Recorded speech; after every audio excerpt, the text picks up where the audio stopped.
পুরসভার নিরাপত্তা ব্যবস্থা নিয়ে বড়সড় প্রশ্ন তুলে দিল এক যুবকের সোশ্যাল মিডিয়া রিলস। পুরসভার কাউন্সিলরদের ঘরের ভেতরে গান চালিয়ে হুল্লোড় নাচছে এক যুবক, আর পেছনে রয়েছে রাজ্যের মুখ্যমন্ত্রী মমতা ব্যানার্জির ছবি। অঙ্গভঙ্গি করে নাচ করা সেই রিলস সোশ্যাল মিডিয়ায় পোস্ট করেছে ওই যুবক। আর সেই ভিডিও প্রকাশ্যে আসতেই সরকারি প্রশাসনিক ভবনের মধ্যে করা এই ভিডিওকে ঘিরে তুমুল চর্চা শুরু হয়েছে। পুরসভার নিরাপত্তা ব্যবস্থার গাফিলতির দিকে আঙুল উঠতে শুরু করেছে বিরোধী শিবিরের তরফ থেকে। আসুন এক ঝলকে সেই ভিডিওটা আপনাদের দেখাই, আগে দেখুন।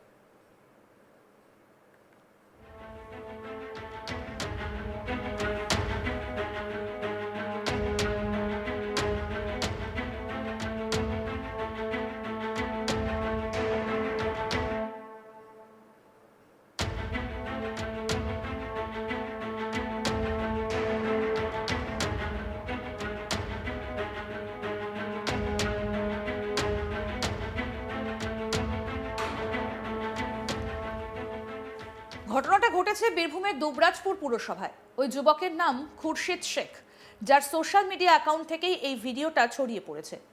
ভিডিওটা ইতিমধ্যেই বহু মানুষ দেখেছেন। এই ঘটনাটা সামনে আসতেই চোখে আঙুল দিয়ে দেখিয়ে দিল দুবরাজপুর পুরসভার নিরাপত্তা ব্যবস্থার দুর্বলতা। প্রশ্ন উঠছে, কিভাবে একটা সরকারি ভবনের সংরক্ষিত কক্ষে অনায়াসে ঢুকে এমনভাবে রিলস বানানো সম্ভব হলো, অথচ পুরসভার নজরেই এলো না। উল্লেখযোগ্য বিষয়, কাউন্সিলরদের কক্ষের বাইরে স্পষ্টভাবে লেখা রয়েছে, কাউন্সিলরের অনুপস্থিতিতে ও অফিস স্টাফের অনুপস্থিতিতে কক্ষে প্রবেশ নিষেধ। তা সত্ত্বেও ওই যুবক কিভাবে কাউন্সিলরের ঘরে প্রবেশ করলেন তা নিয়ে রহস্য ঘনীভূত হচ্ছে। আর এই রিলসের ভিডিওতে দেখা যাচ্ছে কাউন্সিলরদের কক্ষের ভেতরে সব চেয়ার ফাঁকা, সামনে টেবিল সাজানো রয়েছে এবং দেওয়ালে টাঙানো রাজ্যের মুখ্যমন্ত্রী মমতা ব্যানার্জির ছবি। আর সেই ঘরের মধ্যেই গান চালিয়ে নাচ করে রিলস বানিয়ে নির্বিঘ্নে বেরিয়ে যান ওই যুবক। সবথেকে বড় প্রশ্ন উঠছে পুরসভার সিসিটিভি এবং নিরাপত্তা ব্যবস্থা নিয়ে। দুবরাজপুর পুরসভায় সিসিটিভি ক্যামেরায় নিরাপত্তার চাদরে মোড়া থাকা সত্ত্বেও এই ঘটনা কিভাবে কর্তৃপক্ষের নজর এড়িয়ে গেল তা নিয়ে শুরু হয়েছে জোর চর্চা। এই ঘটনার তীব্র নিন্দা করেছেন দুবরাজপুর পুরসভার চেয়ারম্যান থেকে শুরু করে একাধিক কাউন্সিলর। এমনকি ঘটনার সমালোচনা করেছেন দুবরাজপুরের বিজেপি বিধায়ক অনুপ কুমার সাহাও। কি বলেছেন বিজেপি বিধায়ক অনুপ কুমার সাহা, আসুন শোনাই এবার আপনাদের। দুবরাজপুর পৌরসভায় যে রুমটাতে সরকারি মিটিং হয়, সেই রুমে মাননীয় মুখ্যমন্ত্রীর ছবিও আছে।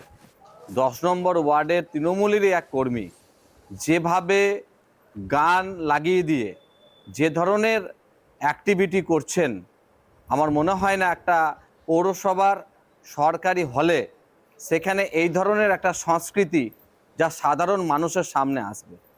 আমরা চাই তৃণমূল কংগ্রেস এটা নিয়ে তার দলের কর্মীর বিরুদ্ধে সিদ্ধান্ত গ্রহণ করবে।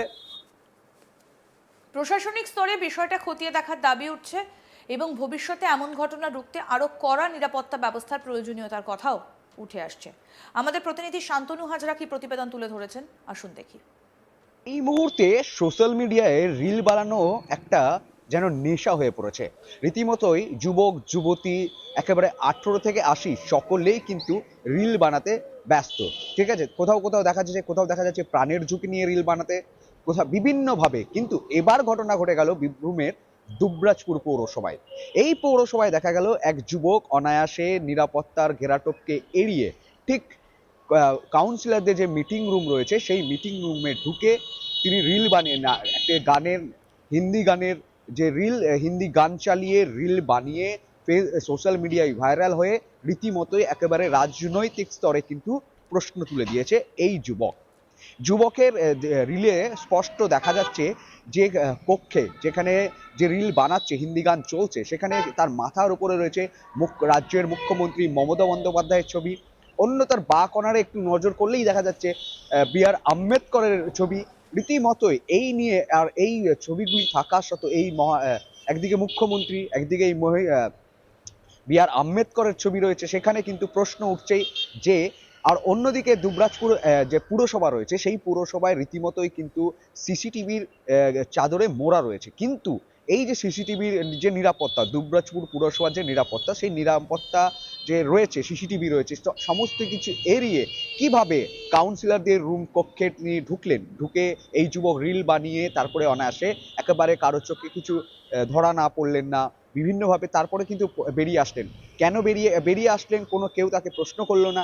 রীতিমতো দুবরাজপুর পুরসভায় কিন্তু লেখাই আছে যে এই কক্ষে প্রবেশ অবাধে নিষিদ্ধ, একেবারে কোনো অনুমতি ছাড়া প্রবেশ নিষিদ্ধ রয়েছে, যেখানে কাউন্সিলরদের সাথে সাধারণ জনগণ নিজেদের এলাকার সমস্যা, নিজেদের বিভিন্ন যে উন্নয়নমূলক প্রকল্প সেই নিয়ে তারা যেন কথা বলতে পারে, সেই বিষয়ে তারা যেতে পারে, তার জন্যই কিন্তু রীতিমতোই এখানে ঘেরাটোপ রয়েছে, মানে এই ব্যবস্থা রয়েছে। তবে এই ব্যবস্থায় একজন যুবক হিন্দি গান চালিয়ে মুখে অঙ্গি ভঙ্গি করে একটা রিল বানালো। রিল বানানোর পর সোশ্যাল মিডিয়ায় পোস্ট করলো। সেই পোস্ট আবার ভাইরাল হয়ে গিয়ে মানুষের হাতে পৌঁছে গেল। তখনই কিন্তু প্রশ্ন উঠতে শুরু করলো যে কিভাবে এই ঘটনাটি ঘটলো। রীতিমতো এই ঘটনার প্রতিক্রিয়াতে প্রসঙ্গে দুবরাজপুরের যে কাউন্সিলর রয়েছে, পৌরপতি, উপপৌরপতি, সকালেই কিন্তু এই বিষয়টা নিয়ে হতবাক হয়েছে, প্রশ্ন তুলছে তারা। কিন্তু তাদের একই সঙ্গে দুবরাজপুর বিধানসভার যে বিধায়ক রয়েছে, বিজেপি বিধায়ক অনুপ কুমার সাহা, তিনি কিন্তু আবার স্পষ্ট জানিয়ে দিচ্ছেন যে যে ছেলেটি রিল করতে ঢুকেছে সে তৃণমূলেরই কর্মী সমর্থক। না হলে কি করে এতগুলি সিসিটিভি থাকা সত্ত্বেও অনায়াসে সেই রুমে চলে যায় এবং রুমে গিয়ে হিন্দি গানের, যেখানে বি.আর. আম্বেদকরের ছবি রয়েছে, সেই ছবির নিচে ভিডিও বানাচ্ছে, তারপরে বেরিয়েও আসছে। কিন্তু তারপরেও কোনোভাবে তার জন্য কোনো একেবারে যে আইনি পদক্ষেপ, সেই পদক্ষেপও গ্রহণ করেনি তৃণমূলের যে কাউন্সিলর রয়েছে। তারা প্রশ্ন তুলছে বিজেপি বিধায়ক যে এভাবেই যে তৃণমূল একটি অশিক্ষিত, একটা অসাংস্কৃতিক আনকালচারাল দল, তার প্রমাণ কিন্তু দিচ্ছে। কারণ এই যে যুবক, তাদেরই মুখ্যমন্ত্রীর সামনে তিনি হিন্দি গানে নাচ করছে, রিল বানাচ্ছে, ভাইরাল হচ্ছে, তারপরেও তাকে কোনো যে ঘটনা দুদিন ঘটে যাওয়ার পর, 72 ঘন্টা ঘটে যাওয়ার পর, তারপরেও তাকে কোনো মানে তার প্রতি কোনো আইনি পদক্ষেপ নেওয়া হয়নি, তাকে কোনোভাবে কিছু করা হয়নি। তার কথাটাই একেবারে স্পষ্টই বোঝা যাচ্ছে এই যুবক তৃণমূল কর্মী সমর্থক ছাড়া কারোর সাহস কিন্তু হবে না।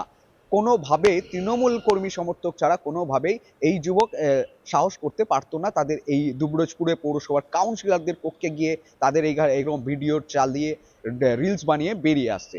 রীতিমতোই 2026-এর নির্বাচন আসছে, এই সমস্ত ঘটনা মানুষকে দেখা উচিত এবং মানুষ প্রকাশ্যে আসা উচিত মানুষের, আমজনতার কাছে, যাতে আগামী ভবিষ্যতে যে 2000 নির্বাচনে এই সরকারকে কোনোভাবেই তারা যেন সুযোগ না দিয়ে থাকে।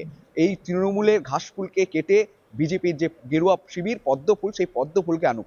একেবারে একটি রিলস কাণ্ডকে নিয়ে কিন্তু রাজনৈতিক চাপানোতর তুঙ্গে হয়ে গেছে। রাজনৈতিক তরফ থেকেও কিন্তু কটাক্ষ আক্রমণ আসছে। বিজেপির সুর মিলিয়েছে বাম কংগ্রেসের বীরভূম জেলা দুবরাজপুর নেতৃত্ব সকলেই। রীতিমতো এই রিলস কাণ্ড নিয়ে কিন্তু এত কিছু ঘটে গেছে বীরভূমের দুবরাজপুরে।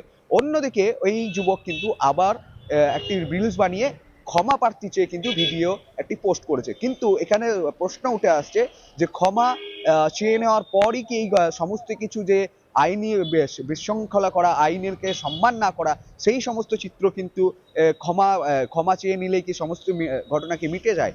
তৃণমূল এর বিরুদ্ধে কোনো আইনি পদক্ষেপ নেয়নি। তার কারণ মূলত এই যুবকটি কিন্তু তৃণমূলের কর্মী সমর্থক বলেই কিন্তু বারবার তীব্রভাবে দাবি করছে শাসক বিরোধী যে রাজনৈতিক সংগঠনগুলি, বাম, কংগ্রেস ও ভারতীয় জনতা পার্টি। আরও আপডেট পেতে দেখতে থাকুন আজ তাক বাংলা, সাবস্ক্রাইব করুন, নোটিফিকেশন পেতে বেল বাটন অপশন প্রেস করুন।